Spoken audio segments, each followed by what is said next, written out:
rivers for private power. Great. What, you a school? Sure, we can be.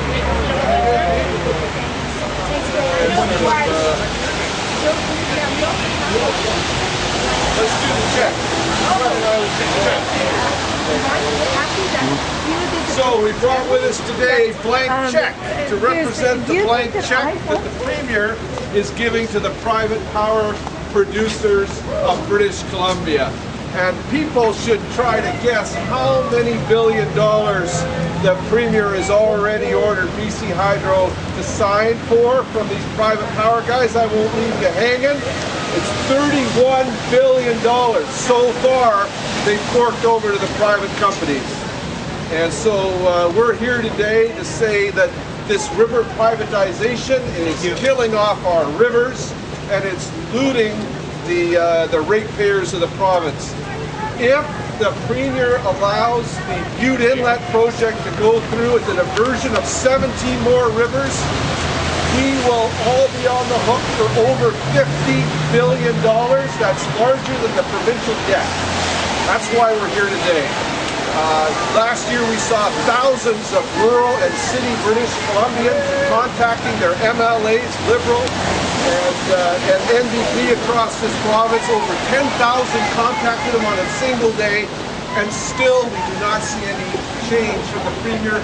He's in there today telling the private power guys how many more rivers he's going to fork over, how many more billions he's going to fork over. People like David Suzuki are saying that run of rivers really wonderful and we should all be doing it.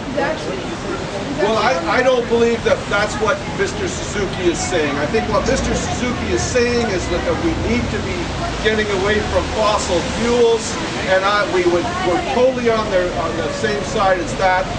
This government, for instance, is considering giving the go-ahead to the biggest coal mine that Vancouver Island has ever seen.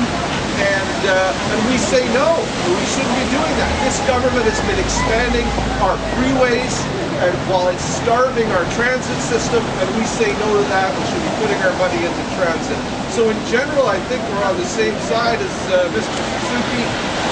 We believe very strongly that British Columbia has a fantastic publicly owned power system.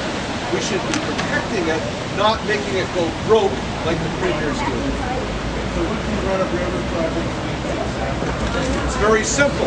Salmon need water. Fish need water. What run of river projects do is they divert up to 95% of the river into big pipes or tunnels and steal the river. They run away with the river for 5, 10, 15 kilometers. That's a disaster for salmon. Now the industry likes to say they stay away from salmon habitat. That's not true. In the upper pit, we saw them wanting to nail salmon habitat in the upper pit. In Jimmy Creek, in the Toba project, Plutonic Power wants to get a hold of Jimmy Creek, wants to build on Jimmy Creek. That's salmon habitat. Everywhere we look, these guys are landing on salmon habitat, on bull trout, on trout habitat. It's a disaster for fish and a disaster for the rivers. And what about the prices they've been guaranteed? How is that? Well, people will be shocked because what the Premier has set up is that these private power guys do not get market rates for their power. They get far higher than market rates for the power, and the power comes at the wrong time. So the power tends to come during spring melt when you can buy hydropower at $20 a megawatt hour. We end up paying $50, $75, $80, $100 a megawatt hour for this stuff when we don't need it. We'll actually be forced to sell to the U.S. at a much lower rate than what BC Hydro is being forced to pay for. So it's a tried and it's destined to bankrupt our publicly owned hydro company. One of the big reasons it needs to be stopped and stopped. I think $31 billion of this terrible contract signed. To make it even worse, the public is generally not allowed to see the contracts. They are secret contracts. Many states in the U.S. have a law that says when the government signs contracts with private companies, the citizens are allowed to see them. We don't have such a law. So they're shelling out billions of dollars of these terrible contracts, and you and I don't have a right to see it. It's obscene. It's obscene to our rivers. It's obscene to our people who are trying to get through their lives, and we'll be looking at huge increases in their cost of living.